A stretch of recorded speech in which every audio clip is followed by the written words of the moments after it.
Welcome to GBS classes.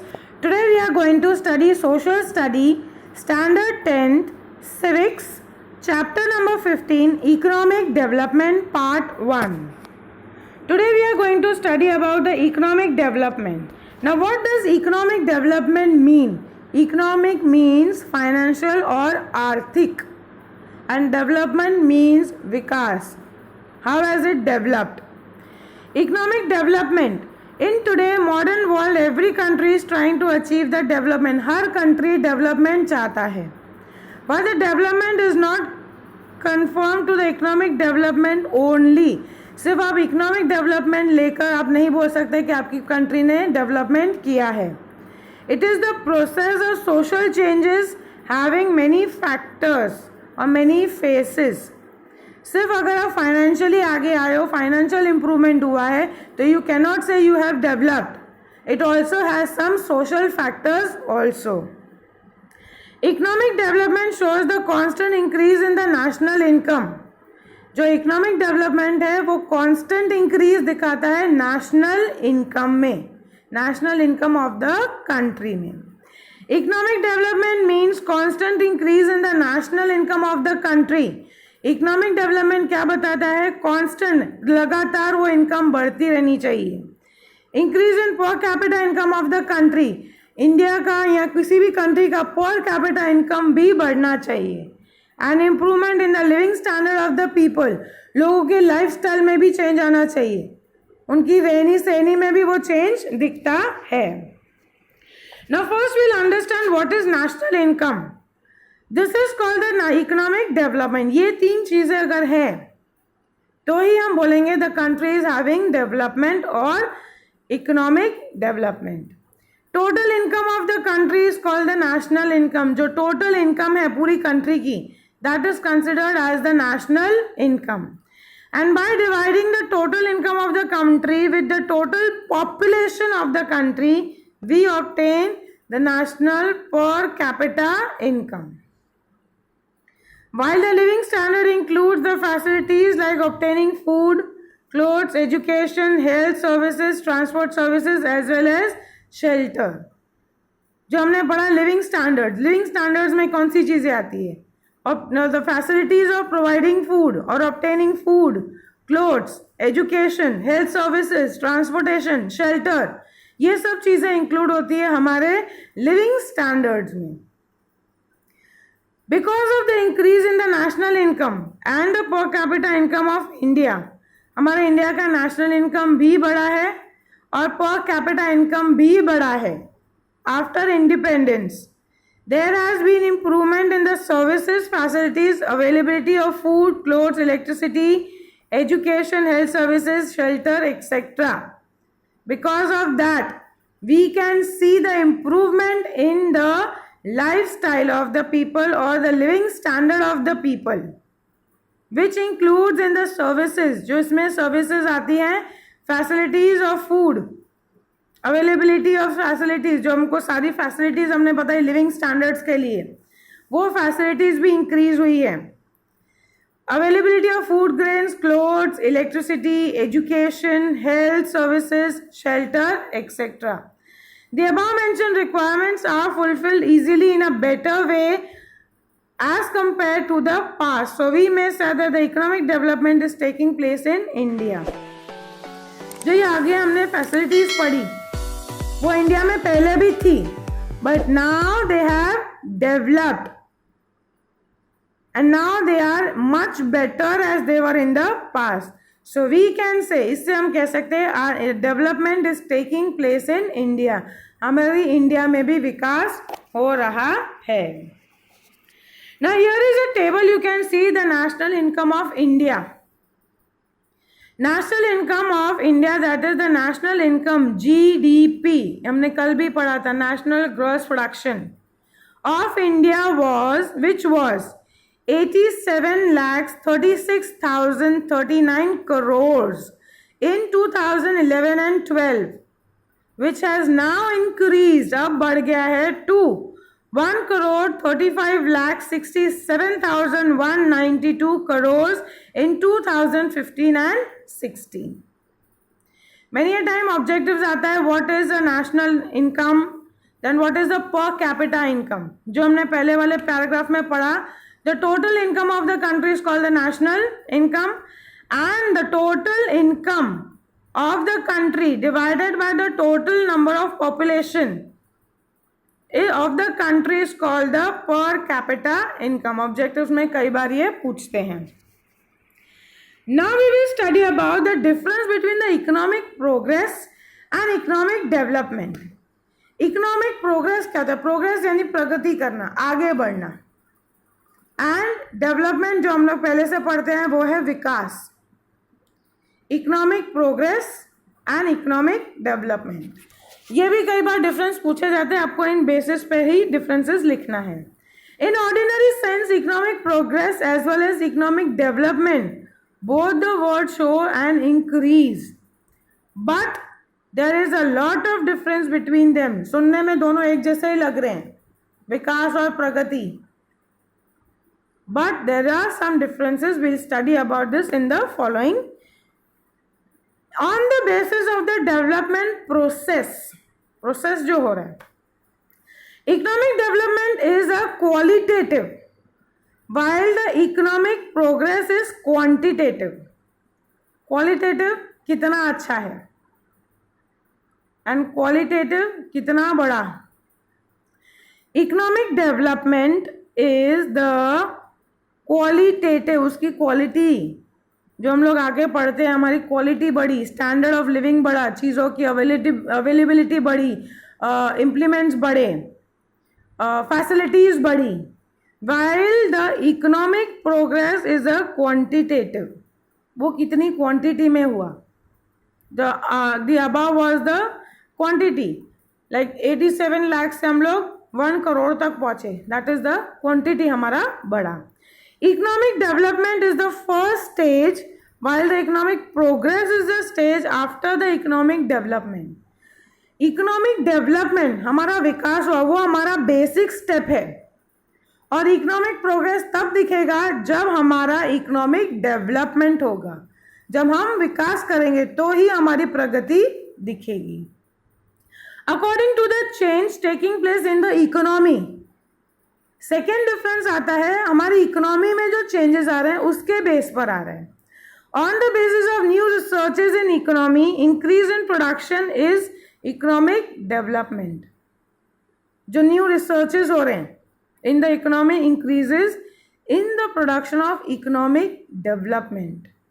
Because of the research in hybrid seeds in agriculture sector, there has been many fold increase in agriculture production.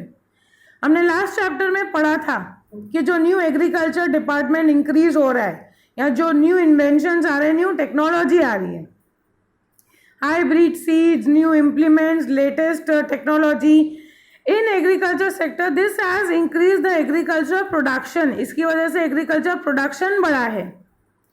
This shows the economic development, ये हमारी प्रगति बताता है, हमारा विकास बता रहा है. On the other side, there is the increase in agriculture production because of increase in agriculture land. This is called economic progress. Agriculture production बढ़ा, किस लिए? क्योंकि एग्रीकल्चर लैंड में हमने प्रोग्रेस लाया, सीड्स अच्छे यूज़ किए, फर्टिलाइजर्स अच्छे यूज़ किए, इरिगेशन फैसिलिटीज़ अच्छे से अवेलेबल थी. This showed the economic progress in the agriculture department. Next point is about the in relation to the development and developing nation. In relation develop country और या develop nation और developing nation में क्या फ़र्क है? Difference is seen in both of them relation to the develop and developing nations also. Increasing national income of the developed country is economic progress. Increase in the national income of the developed countries is called the economic progress, while increase in national income of developing countries is called economic development. national income बढ़ा of a country तो उसका आएगा economic progress. National income जो income earn करते हैं, the income earn by the nation is called the national income. अगर हमारा national income बढ़ा तो वो आएगा economic progress. While as the increase in national income of the developing countries, जो कंट्री डेवलप कर रहे हैं, विकास कर रहे हैं, it will show the economic development. Clear till here now? Further we is going to study about the features of the developing economy. कौन सी economy को हम बोलेंगे इट इज अ डेवलपिंग, वो अभी भी डेवलपिंग कर रही है, विकास हो रहा है उसका। Economy of developed and developing countries is separated on the basis of the per capita income. इसका मेन डिफरेंस हम किस पे फाइंड करते हैं? पर कैपिटा इनकम पर। As per the World Development Report of 2004, World Bank, countries having less than $737 per capita income, अगर किसी भी कंट्री की per capita income $735 are categorized as have less than, उससे कम है, तो they are as an developing economy। $735 से अगर आपकी पर कैपिटा इनकम कम है, then you come under the developing economy, you are been developing, अभी भी आपका विकास चल रहा है। Following are the features of the developing economy, ये हमारे फीचर्स है डेवलपिंग इकोनॉमी के, जो अभी प्रगति कर रही है, it is in still process of develop. Less पर कैपिटा इनकम, जो पर कैपिटा इनकम है वो लेस है, कम है। National income of the developing countries is less while the population growth is high. Income कम है but the population is more. So the per capita income remains slow. Per capita income again the income divided by the total population. Income उतना है, population बढ़ रहा है, तो जो per person को income आएगा वो कम आएगा। So the per capita income remains low, तो वो अमाउंट जो हर एक पर्सन को जाएगी वो कम होगी। बिकॉज ऑफ लेस पर capita income living standard of people is also लो। अगर आपके पास इनकम ही नहीं होगा इतना तो आप बहुत ज़्यादा हाई फाई लाइफ नहीं रह पाओगे। So again the living standard is also low. Population growth rate in this are developing nations, जो डेवलपिंग कंट्रीज हैं उनका पॉपुलेशन रेट भी बहुत ज़्यादा रहता है। So the rate of population is growth is 2% more than the nations. Develop countries है, इनका जो डेवलप नेशंस है उनसे 2% ज़्यादा ही हमारा रेट ऑफ इनकम और रेट ऑफ पॉपुलेशन होता है। Next is the dependence on agriculture. हम एग्रीकल्चर पर कितना डिपेंड कर रहे हैं? Main occupation of the people in the developing countries is agriculture. More than 60% of the population is dependent on agriculture for employment. 60% से ज़्यादा लोग employment यानी काम करते हैं जो, that is been total of more than 60%। रोजगार जिसको हम बोलते हैं, जिसको हमको रोजगार मिलता है about from agriculture is 60%। Contribution of agriculture in the income of the nation, of these nations, that is of the developing nations, is 26%. उनका contribution कितना है? That is only of 26%. Next is about the unequal distribution of income. जो income है वो totally या equally distribute नहीं की गई है। Unequal distribution of income and the factors of production is seen in developing countries. This inequality is seen in the cities as well as in villages. Cities में भी होता है और villages में हमने ये differences देखे हैं। 20% rich people of the country share 40% of national income. 20% of the rich people share 40% of the national income. And the poorest 20% people share 10% of national income. तो आप ये रेशियो देख सकते हैं कितना अनइक्वल डिस्ट्रीब्यूशन है। दिस कॉन्सेंट्रेशन ऑफ इनकम और this distribution of income and property is seen in the hand of the rich people in the developing countries. ये हम लोग ये जो भेदभाव है हम देख सकते हैं in the hands of the rich people. जो हम बोलते हैं ना, रिच लोग और रिच होते जा रहे हैं, गरीब लोग और गरीब होते जा रहे हैं। अनएम्प्लॉयमेंट, बेरोजगारी, जिनको काम नहीं है, नौकरी नहीं है. Unemployment may be counted as an important feature of the developing countries. Developing countries में हम देखते हैं बेरोजगारी भी बढ़ रही है या बेरोजगारी भी ज़्यादा है.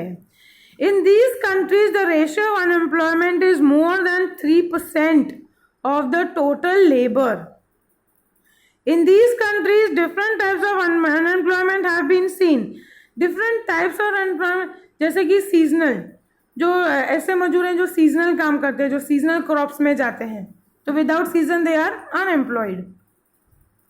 Distinguish unemployment, industrial unemployment, industries बंद हो जाती है, अचानक से लॉकडाउन शट डाउन हो जाते हैं या कंपनी बैंकक्रप्ट हो जाती है, तो पूरी तरह इंडस्ट्री खत्म हो गई, तो इंडस्ट्रियल अनएम्प्लॉयमेंट हो जाता है.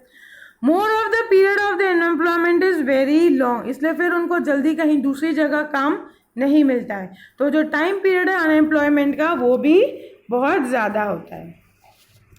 Next is about the poverty, गरीबी. Poverty is also the feature of the developing economy. People who are not able to satisfy their primary needs, basic needs like food, clothing, shelter, education and health are called as poor. गरीब, जो अपनी basic necessities भी पूरी नहीं कर पा रहे हैं. In developing countries, such people constitute of the 1/3 of the total population. 1/3 of people या 1/3 population उनकी poverty face कर रही है. Next is a dual economy. The economy of the developing countries is based on the dual or the mixed system. On one side, backward farming, in the backward farming, old machinery, orthodox social structure. orthodox मतलब पुरानी सोच जो आज की नई generation नहीं ले पा रहे हैं, तो आज भी वो हम पुराने टाइम में हम ऐसे करते थे हम, तो all this thinking, orthodox thinking और the orthodox social structure, less production are seen in villages. ये चीज़ें हम विलेजेस में देखते हैं. वहाँ आज भी वो पुराने ज़माने के औजार यूज़ कर रहे हैं, पुराने ज़माने के टाइप से खेती बाड़ी कर रहे हैं, पुराने ज़माने की सोच रखे हुए हैं. Whereas on the other side, there are the cities having the modern industries, new production processes, modern implements and modern sophisticated lifestyle. एक तरफ हम देखते हैं कि विलेज में अभी भी वो पुरानी लाइफस्टाइल चल रही है. Whereas you can see in that same nation, the cities have developed very much. New industries, new production processes, modern implements, modern technology, modern sophisticated lifestyle. Sophisticated एकदम हाई-फाई लाइफस्टाइल फॉलो कर रहे हैं. Insufficient infrastructure facility. Infrastructure मतलब basic facilities. Crucially यानी बिल्कुल important जो है. Vital infrastructural facilities like education, transportation, communication, electricity, health facilities, banking, etc. lacking in the developing countries which hinders the development of the nation. अभी भी ये facilities पूरी तरह हमको provided नहीं है in the developing nation. So the development of the nation is still in backward. अभी भी वो पूरी तरह develop नहीं हो पाया. Next we are going to study is about the form of international trade. The structure of the foreign trade of developing countries is different. These countries mainly export the agro products and the farm products as well as mineral ores. Again आपका जो international trade है, किस चीज़ों का आप trade कर रहे हैं, उस पर भी ये सब डिपेंड करता है.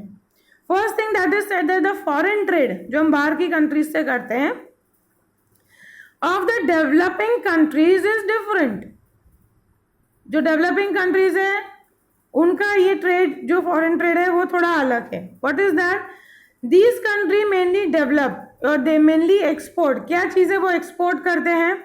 Agro products, agriculture products, farm products as well as mineral ores. Now this type of products have less demand and low rate. ऐसी चीज़ों की जो डिमांड है वो कम है और उनका जो रेट है वो भी कम है. So the income is gained by exporting this is less. जिस चीज़ की ज़्यादा डिमांड नहीं है, ज़्यादा रेट नहीं है, तो उसका आपको ज़्यादा इनकम नहीं दिखेगा. While the imports of the industrial products and machinery As the cost of these products is more, so the expense on import rises. हम जो इम्पोर्ट कर रहे हैं वो हम लोग क्या है, इम्पोर्ट यानी जो हम बाहर से हमारी कंट्री में ला रहे हैं, that is known as import. और जो हम अपनी कंट्री से बाहर बेच रहे हैं, that is called as export.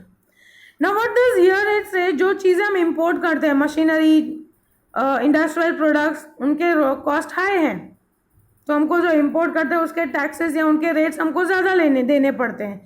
Thus the condition of the foreign trades are adverse. तो जो हमें मिलना चाहिए वो उतना हमें नहीं मिलता है. There is an increase in foreign trade debt. Debt यानी कर्जा हमारा बढ़ जाता है, क्योंकि हम जितना एक्सपोर्ट कर रहे हो उतना क्वांटिटी से ज़्यादा हम इम्पोर्ट कर रहे हैं, उतने से ज़्यादा खर्चा हम इम्पोर्ट पर ले रहे हैं. Thus we see the above mentioned features in the developing countries as Indian economy is developing.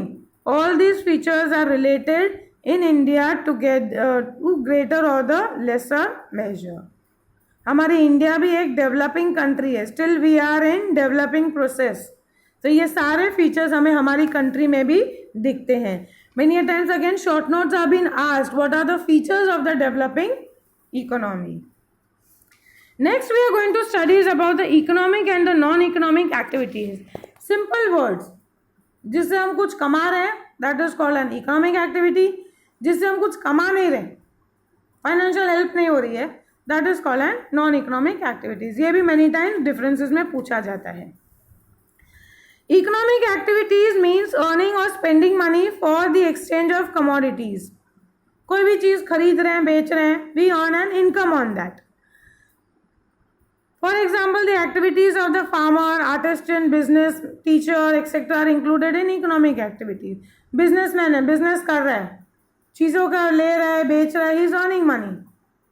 We teachers, we are teaching, we get salary in turn.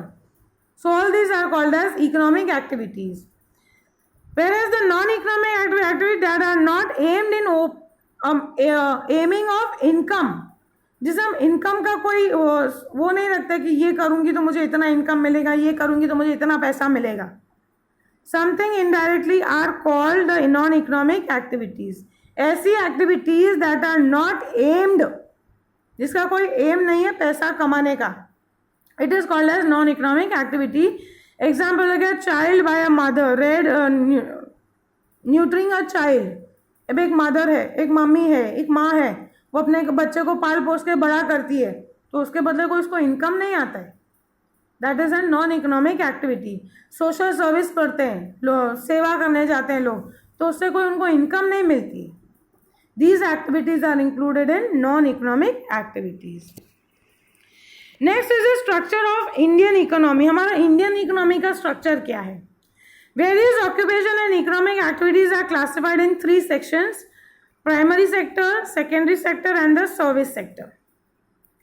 This classification of economic activities are recognized as commercial structure. All these 3 sections are included in may be discussed as follow. We'll discuss them in the following. First is the primary sector.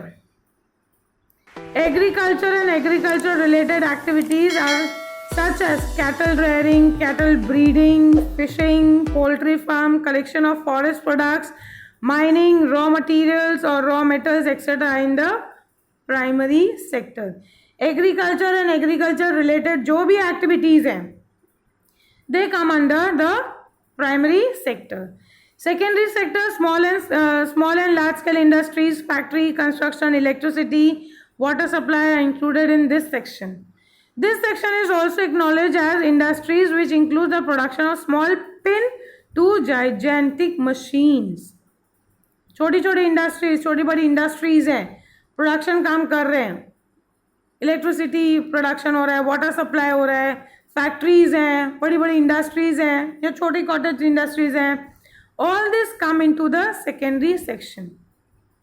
यहाँ पर हर एक चीज़ का production, चाहे एक वो छोटी C pin हो या बड़ी सी मशीन हो, all this are internal production इन चीज़ों का, they come under the secondary section. Next is the service section.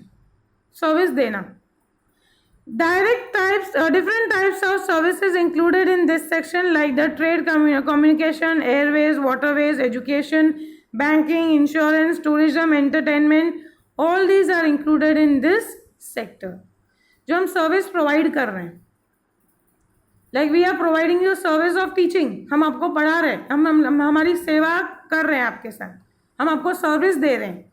Banking में आप जाते हो बैंक्स में, तो bank is what doing, they are providing you with the banking services.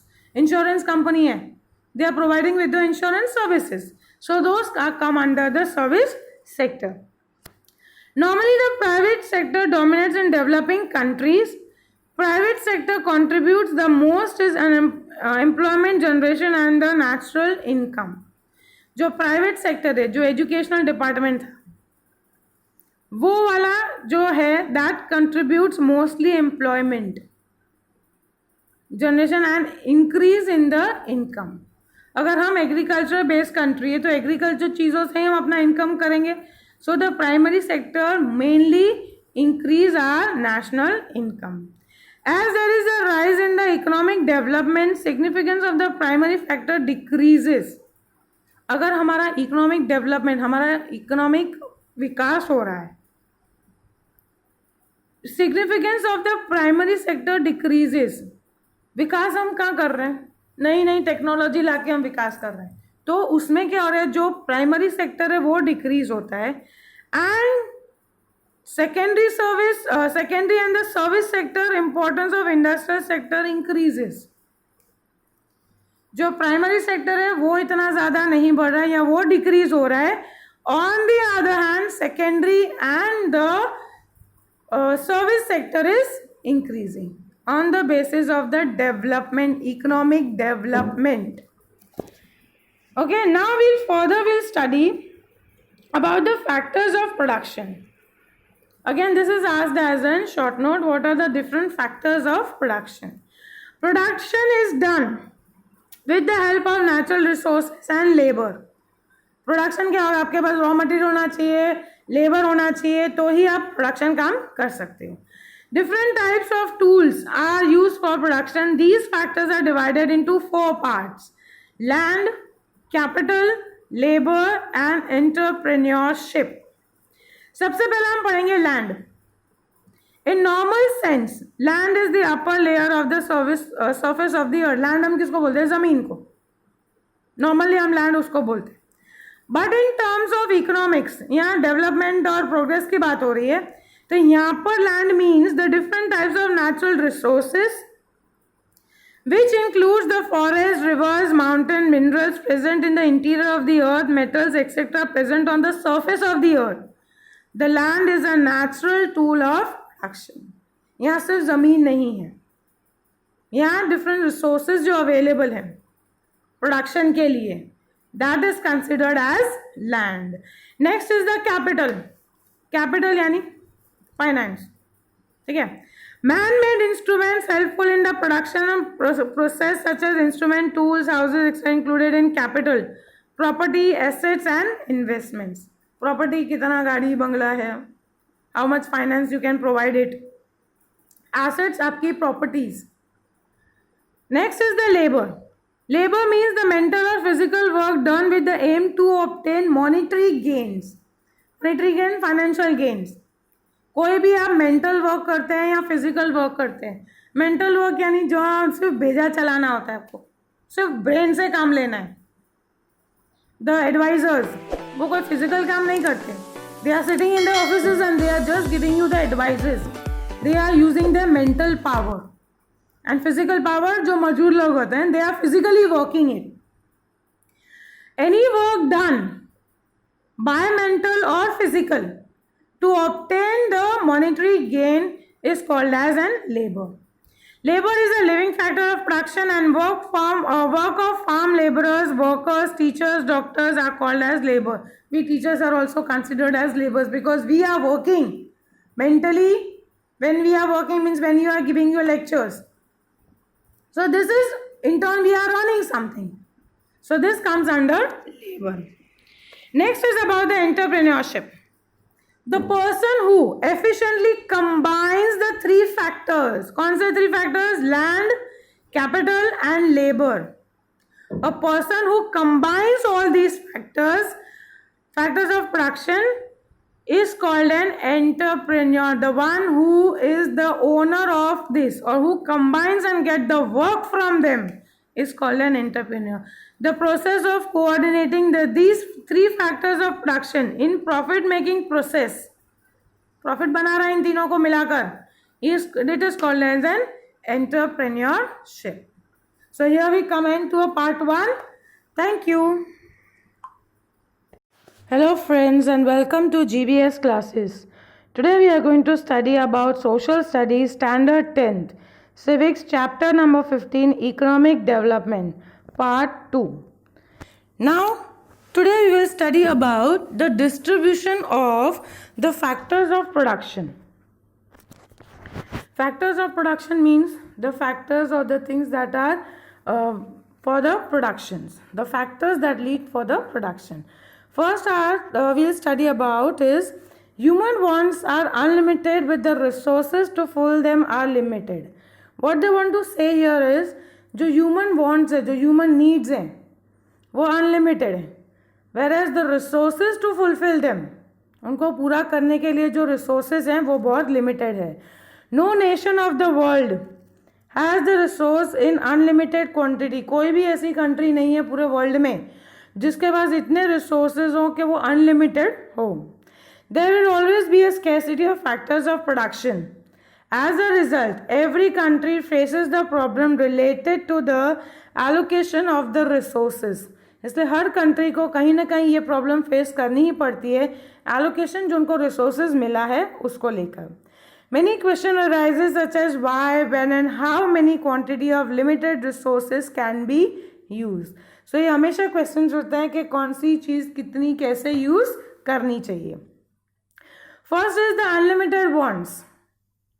Human wants are uncontrollable and unlimitable. Human wants हमारे desires हैं, वो कभी ख़त्म ही नहीं होते हैं. एक इच्छा पूरी करो दूसरी पहले ही तैयार हो जाती है. सो इट इज़ अनकंट्रोलेबल, आपका कोई कंट्रोल नहीं रहता उस पर, and it is unlimited. So many wants origin from one want. एक इच्छा पूरी हुई, अच्छा अब इसके बाद कुछ नया आएगा, अच्छा ये ले लिया अब कुछ और चाहिए. सो दिस इज दैट के many wants are being generated by one want.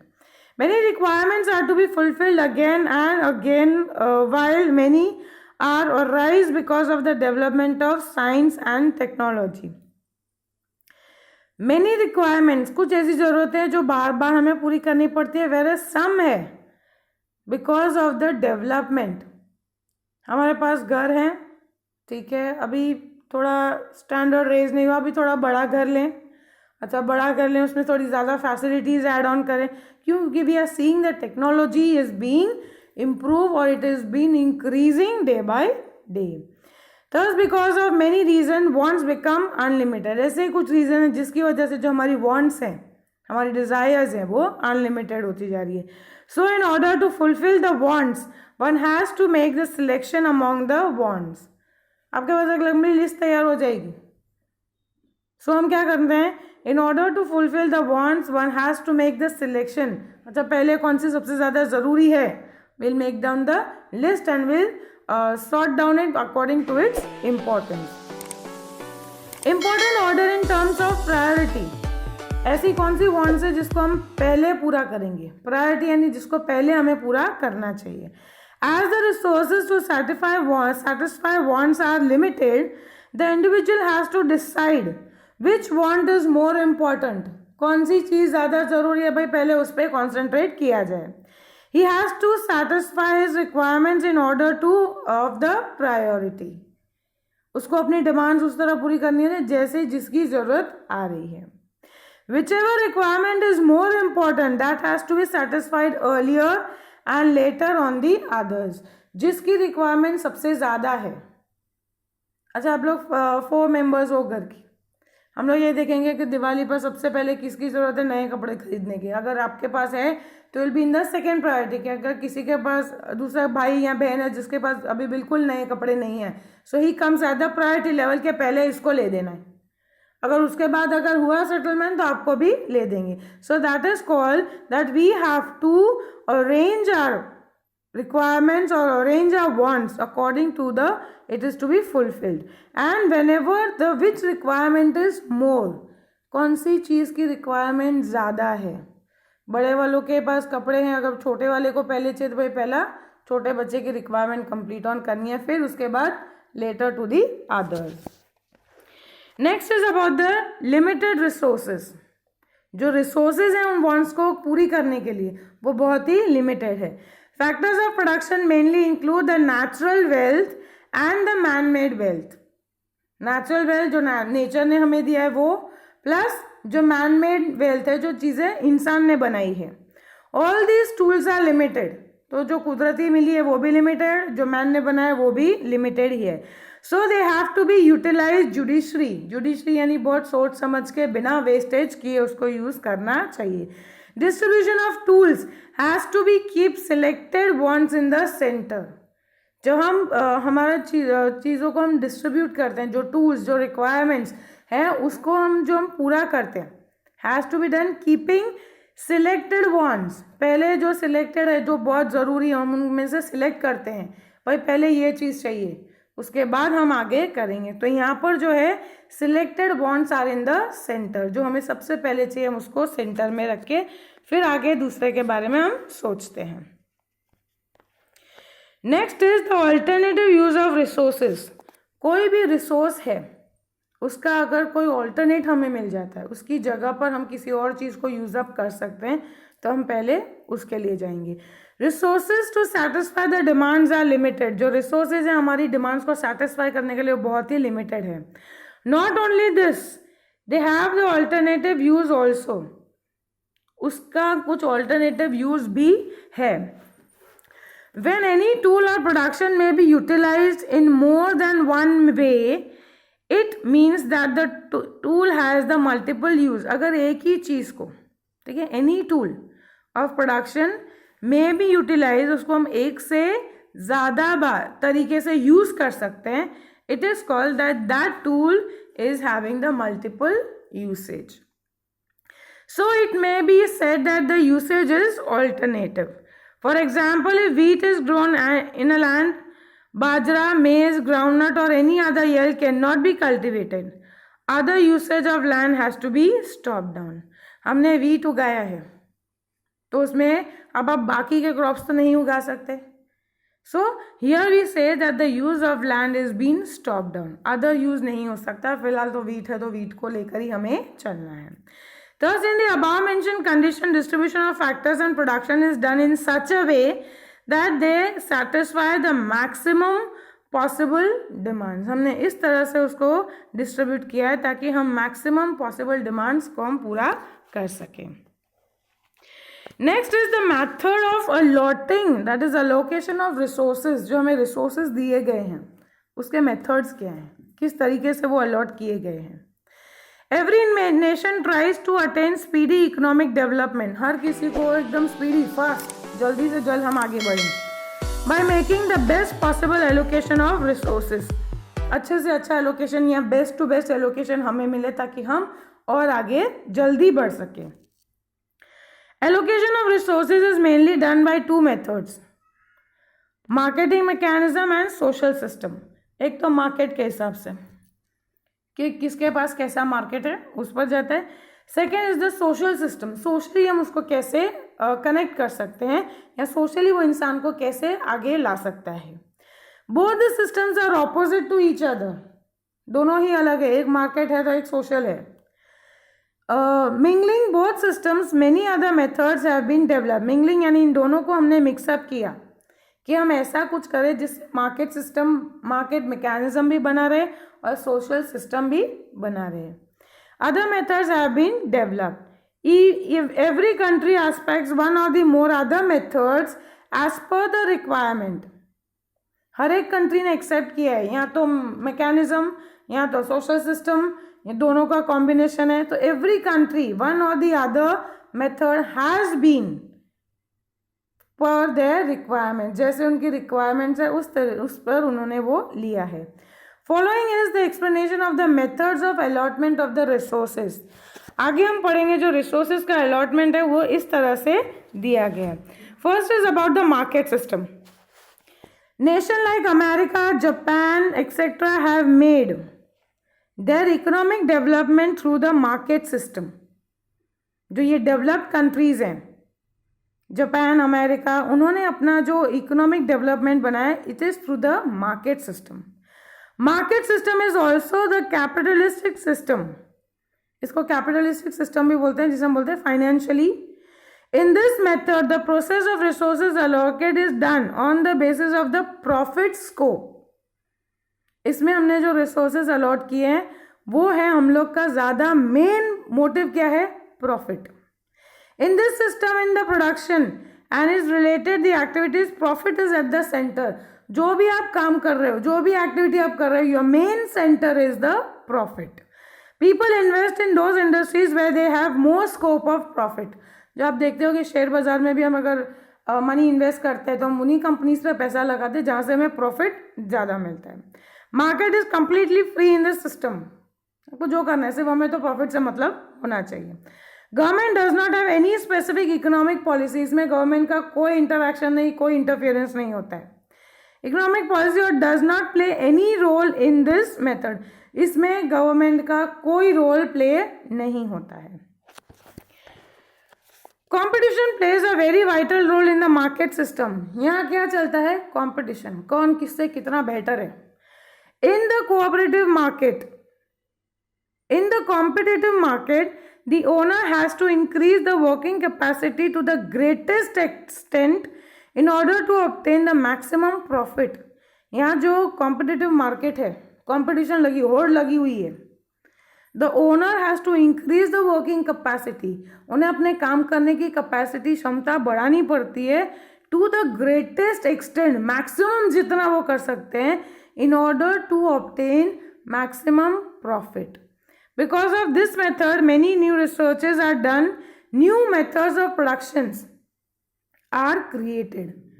सिर्फ हमें ये सोचना है कि हम ज़्यादा से ज़्यादा कैसे प्रॉफिट कमाएं, इसलिए नई रिसर्चेज की जा रही है, नए नए तरीके, नए नए मेथड्स ढूंढे जा रहे हैं प्रोडक्शन के लिए, और वो सब लागू किए जाते हैं. अगर हम इससे कर रहे हैं, इससे ज़्यादा प्रोडक्शन हो रहा है, ओके ये करेंगे तो इससे भी ज़्यादा होगा. तो all this increment goes on in this system only, so the production is maximum. Because of this fast economic development of the countries take place. सिर्फ अपने सेंटर में क्या रखा हुआ है? प्रॉफिट. जितना ज़्यादा आप काम करोगे, जितना ज़्यादा वो करोगे, आपको ज़्यादा प्रॉफिट मिलेगा. So the countries start running behind that. Because of this fast economic development, the countries takes place. बस ये कोड, प्रॉफिट डाल दिया सेंटर पे, उसके जितना स्पीड में तुम दौड़ सकते हो दौड़ो, और इस तरह जो है वो कंट्रीज डेवलप कर रही हैं. Thus competition controls the whole market like an invisible hand. What do you mean by this is invisible, जो दिखाई नहीं देता है. तो यहाँ पर बोलते हैं मार्केट सिस्टम में जो कंपटीशन है वो एक इनविजिबल हैंड की तरह है, जो हाथ है लेकिन दिखता नहीं है, जिसकी वजह से ये मार्केट पुश ऑन हो रहा है. As the state does not interfere, this system is also called the free economy. यहाँ पे किसी का इंटरफियरेंस नहीं है, स्टेट गवर्नमेंट का है, किसी भी स्टेट का इंटरफियरेंस नहीं है. So this market will be also known as the free economy. Now here you can see the features of the market system. Many a times it is asked in 2-mark answer, give the features of the market mechanism system. Ownership of resources of production is either in individual's hand. जो individual है उसके हाथ में पूरा control होता है कि वो इंडिविजुअल या इंसान है, और on a private basis ownership, main जो उसका काम है, ओनरशिप जो है उसका, वो पूरी तरह एक इंडिविजुअल के हाथ में और एक प्राइवेट वर्क ऑन की तरह उनके हाथ में रहता है. Profit is at the centre of the economic activities in the market. Centre में क्या है? Profit. Consumer get good opportunities of choice. एक से बढ़कर एक, तो हमें बहुत सारी वैरायटी चॉइस मिल जाती है, ये लें या ये लें या ये लें. Government interference is not there in this system. Government का कोई इंटरफेरेंस इसमें नहीं होता है. Distribution of resources is based on profit. Resources जो डिस्ट्रीब्यूट किए, again that is on the base of the profit, क्योंकि इसका पूरी मार्केट सिस्टम का जो मेन सेंटर है वो है profit. Economic decisions are taken while keeping the price mechanism in mind. Economic decisions, जो फाइनेंशियल डिसीजन लिए जाते हैं, अगेन वो भी प्राइस को सेंटर में रख के लिए जाते हैं। जो मैकेनिज्म कैसे हम इसको और कर पाएंगे उस चीज को ध्यान में रख के ही सब किया जाता है। Further is about the benefits of this market system. अब इसके फायदे क्या है? Again this is also asked as a objectives और 1 or 2 mark answer. Economic freedom of the individual is protected in the market system. Economic freedom, financially आप free हो अपना काम करने के लिए, so individual is protected for that. Resources of production are utilized to get the greatest extent and efficiency. हम जो चीज़ लाएंगे हम देखेंगे उसमें से हमें मैक्सिमम उसका हमको फायदा मिले। Abundant production may be done. Market में वो चीज़ आएगी, उसका प्रॉफिट हमें ज़्यादा मिलेगा, तो अगर हम माल ज़्यादा बनाएंगे तो हमें और ज़्यादा प्रॉफिट होगा। सो यार अबंडेंट, बहुत ज़्यादा लेवल पे प्रोडक्शन किया जाता है। New explorations keep on taking place continuously in this economy. नई नई इन्वेंशंस, नए नए मेथड्स, न्यू टेक्नोलॉजी आते ही रहते हैं इसमें। As a result the economic development becomes faster. Quality of the things improve because of the competition. Competition में रहना है तो आपको अपनी चीज़ की क्वालिटी भी बनाए रखनी है। नहीं, इस कंपनी की ये चीज़ बहुत अच्छी, इसकी क्वालिटी बहुत अच्छी, that name works behind that, only then you will be able to earn the profit. आपने चीज़ क्वांटिटी में बना दी लेकिन उसकी वो क्वालिटी नहीं है, उसमें वो खूबियाँ नहीं है, तो it will won't work. Next is the limitations of this marketism. Again this is asked as an 2 mark answer. In spite of having many benefits, market system is not perfect. इतने सारे benefits होने के बाद भी वो पूरी तरह perfect नहीं है। There are many disadvantages and limitations. कुछ इसमें खामियां भी हैं और कुछ रुकावटें भी आ जाती है। इसमें क्या है कि रिस्क पूरी तरह प्राइवेट पे आ जाता है, तो again that becomes a little risky one. First is because of keeping profit in the centre of production, communities are produced in more quantity and production of luxurious commodities of the basic requirements is neglected. What they say here, the center is the profit. Okay, now the commodities that have been produced, they are produced in more quantity and the production of the luxurious, जो बहुत luxurious चीज़ें हैं, of the basic requirements is neglected. जो basic चीज़ें हैं वो neglected हो जाती है। यहाँ again न्यू चीज़ें मार्केट में आ रही हैं लेकिन जो बेसिक रिक्वायरमेंट्स है वो उसकी अनदेखी हो जाती है। Because of the lack of policy related to the role of the state, natural resources are wasted. यहाँ अपने हाथ में जिसको जो करना है वो कर रहे हैं, तो कई बार जो रिसोर्सेज हैं वो हम लोग ज़्यादातर इसमें वेस्ट कर देते हैं because no one is there to answer दे। Due to the lack of the knowledge and ignorance about the market, consumers are been exploited. आपको पूरी जानकारी नहीं है मार्केट के बारे में, प्राइवेट कंपनियां हैं वो कुछ भी कर रही हैं, तो here it is the chances the consumer gets exploited. Maybe consumer को ज़्यादा भाव देकर, लेकिन they are not providing the quality और the quantity they are wanting it. Due to the centralisation property and the income, there is increase in disparity of income. Centralisation of property and income, यहाँ centralise किया, अपना ही सब कुछ है, property हो गया, ये हो गया, but there is increase in disparity of income. Disparity, equalness नहीं रहता, किसी को कम किसी को ज़्यादा। There is a fear of monopoly, economical instability, exploitation of labourers को भी हम एक्सप्लॉइट, क्योंकि as a private company you can see there are many problems are there in private companies, whereas government में इतनी ज़्यादा problems नहीं आती है क्योंकि यहाँ इनकी अपनी मोनोपोली चलती है। करना है तो करो, वरना तुम्हारी मर्जी, हमारे को तो बहुत मजदूर लोग मिल जाएंगे। इकोनॉमिक इंस्टेबिलिटी, इकोनॉमिकली अगर उनका काम चल गया तो चल गया, नहीं चला तो नहीं चला, तो इकोनॉमिकली वो इनस्टेबल हो जाते हैं। And there exploitation of labour is also there. Private company है, many a times they take more work paying low wages, but सिर्फ अनएम्प्लॉयमेंट से बचने के लिए कई लोग वहाँ पर काम पर लग भी जाते हैं। Next is about the socialistic system. Socialistic system originated because of the limitations and the failures of the market system. Socialistic system क्यों आया? क्योंकि जो मार्केट सिस्टम थी उसमें कुछ कमियां हैं, उसकी कुछ लिमिटेशंस हैं, उस चीज़ की वजह से ही ये ऊपर आया, that is the socialistic process or the socialistic system. Countries like Russia, China have achieved the fast economic progress by adopting this system. Countries like Russia and China वो socialistic system से अपने development को आगे ला पाई हैं. Socialistic system is quite opposite to the market system. Market system से बिल्कुल opposite है. In the social system, all the economic decisions are taken by the state machinery. यहाँ जो भी डिसीजन लिए जाएंगे, इकोनॉमिक डिसीजन, फाइनेंशियल डिसीजन, वो सारा स्टेट मशीनरी देखेगा. State owns all the resources of production. जो सारे रिसोर्सेज हैं प्रोडक्शन के, वो सारे स्टेट के अंडर रहते हैं.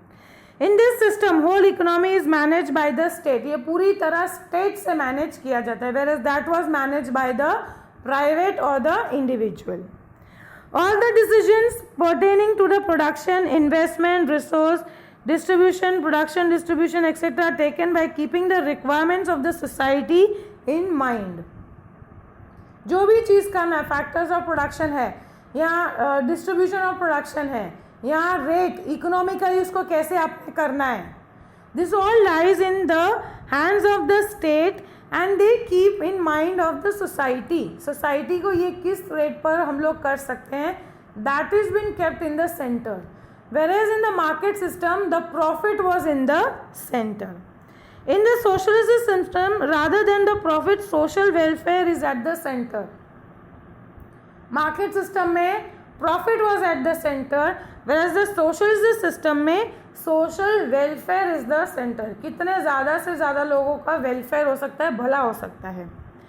Production of the resources and their prices are decided by the state. कितना प्रोडक्ट्स होगा, कितना प्राइस होगा, वो सारा डिसीजन स्टेट लेती है. The responsibility to achieve the target of production is decided by the state. Again जो टारगेट है आपका वो भी स्टेट डिसाइड करके देता है. Farming is also owned by the state. Laborers are paid according to the ability and according to the work is taken from them. तो यहाँ जो लेबरर्स हैं उनको काम भी उनकी एबिलिटी के हिसाब से दिया जाता है. They are even been given salary according to that. Okay, now next is the features of the secularism or socialistic system. इसके फीचर्स क्या हैं, इसकी जो कैरेक्टर या मेन पॉइंट्स क्या हैं. Resources are owned by the state. सबसे पहला रिसोर्सेज क्या है, it is owned by the state. Again this please features है, लिमिटेशंस है, बेनिफिट्स है. All three are been asked as 2 marks of any one, either limitations of private, either limitations of socialistic और mixed economy. All the economic decisions are taken by the state. जो भी economic decision लेने हैं सारे state ने लेने हैं. Rather than profit social welfare is at the centre of the economic system. Rather than profit रहता है, लेकिन पहला सेंटर क्या है, social welfare. Labours are paid wages in turn of the work. Labourers जो है उनको प्रॉपर वेजेस पे किए जाते हैं, in return they work on. Next is the benefits of the socialist system. इसके फायदे क्या हैं, बेनिफिट्स क्या हैं. Because of the production according to the requirement of the society unimportant luxurious items are not produced. जो चीज़ें ज़रूरी हैं, फर्स्ट रिक्वायरमेंट्स हैं, पहले वो चीज़ों को देखा जाता है, लग्जरियस आइटम उसके बाद आती है. As the decision related to the production are taken by the state, so the wastage of resources is not there. सारा डिसीजन स्टेट के हिसाब से लिया जाता है, तो वेस्टेज कम से कम हो या ना के बराबर होता है. Disparity of income and property is removed. Workers हैं, अगर वो एक डिपार्टमेंट में काम करते हैं सबका वेज एक जितना होता है. There the wages does not fluctuate. Consumers are not exploited. It is already state oriented. Again the centre is the welfare of the society. तो यहाँ कंज्यूमर्स को हम एक्सप्लॉइट नहीं कर पाएंगे. Now what are the limitations of the social. अगेन इसके भी कुछ लिमिटेशंस हैं, एक हद के बाद ये रुक जाएगा. Socialist system which has come into existence with the noble intention of equal distribution and the social welfare too has certain limitations. यहाँ पर हमने देखा कि इक्वल डिस्ट्रीब्यूशन हो गया, सोशल वेलफेयर को दिमाग में रख के काम कर रहे हैं, तो भी इधर भी कुछ लिमिटेशंस हैं. First is As per the resources of production are owned by the state, people do not get encouragement and motivational increase the production. यहाँ सारा कुछ आपको स्टेट देगा, टारगेट भी आपको फिक्स करके देगा, रिसोर्सेज भी देगा, सब कुछ देगा.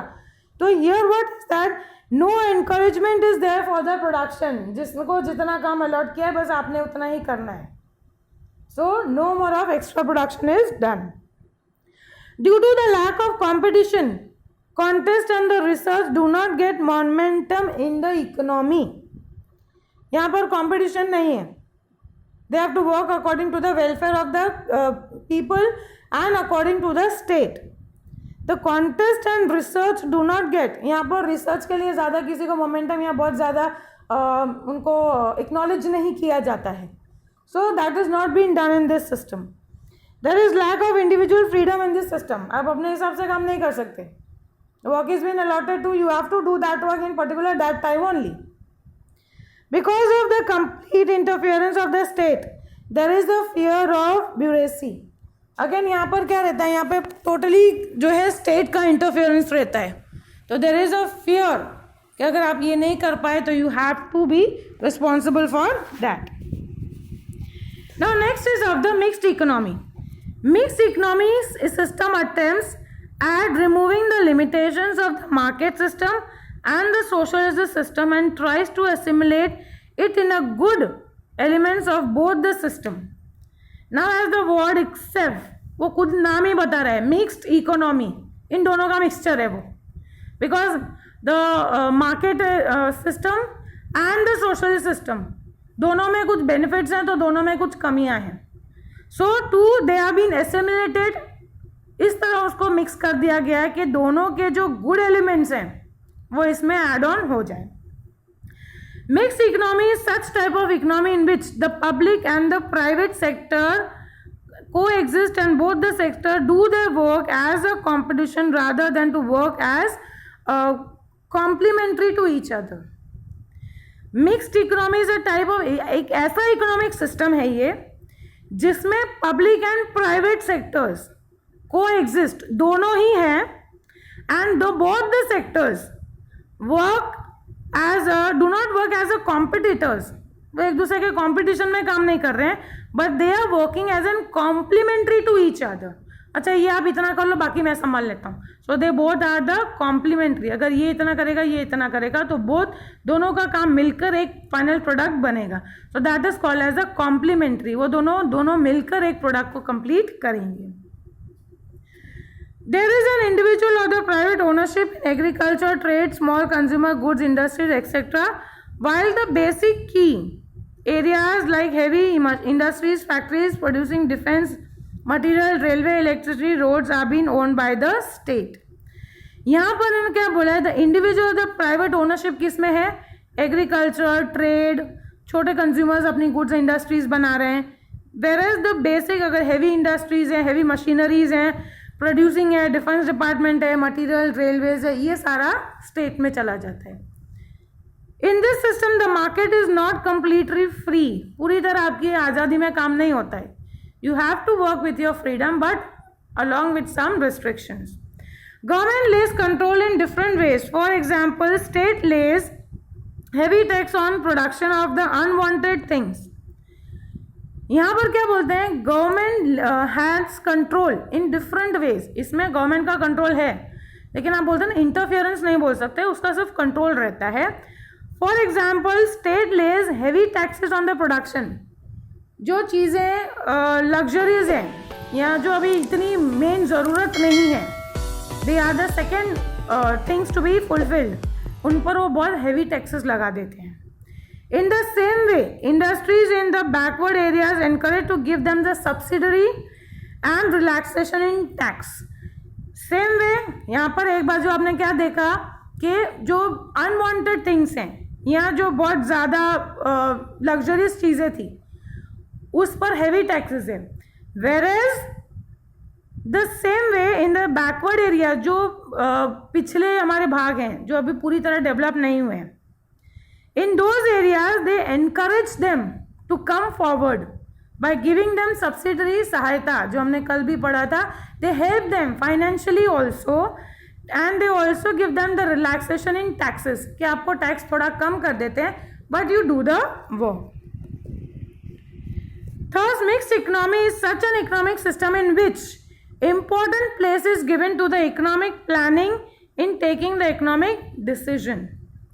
तो मिक्स इकोनॉमी एक ऐसा इकोनॉमी है जहाँ पर मेन इंपॉर्टेंट प्लेस किसको दिया है, is given to the economic planning in taking economic decision. जो हम डिसीजन लेते हैं उसको इकोनॉमिकली फाइनेंशियली प्लान आउट कर कर हम उसको डिसीजन दे रहे हैं. को existence of the private and the public sector is accepted in the system. को एग्जिस्टेंट दोनों एग्जिस्ट हैं, प्राइवेट भी है तो पब्लिक भी है. This system is called the controlled economic system because of the restrictions and the control.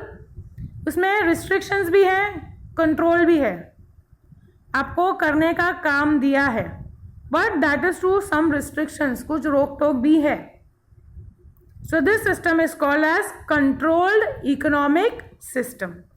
Countries like India, France and England follow this system. Country like India, France and England वो mixed economy को follow up करते हैं. We so far studied about the market system, socialist system and mixed economy as deciding factors of economic distribution, decision and distribution of resources. There is no country in the world today where there is absolute market system or socialist system. In this chapter अब तक हमने क्या पढ़ा, mixed economy पढ़ा, market system पढ़ा, that was the private, socialistic for the welfare, that was for the society. Both of them are there. So there is no country in the world, पूरी दुनिया में कोई country ऐसी नहीं है जिसमें एक absolute एक system हो, या पूरी तरह market system हो या पूरी तरह socialistic system हो. Both the systems have lost their individual features and have assimilated. दोनों की एक और इंडिविजुअल आइडेंटिटी नहीं रही दोनों ने, लेकिन एसिमिलेट दोनों को मिक्स कर कर इनटू द मिक्स्ड इकोनॉमी हमने उसको बनाया है.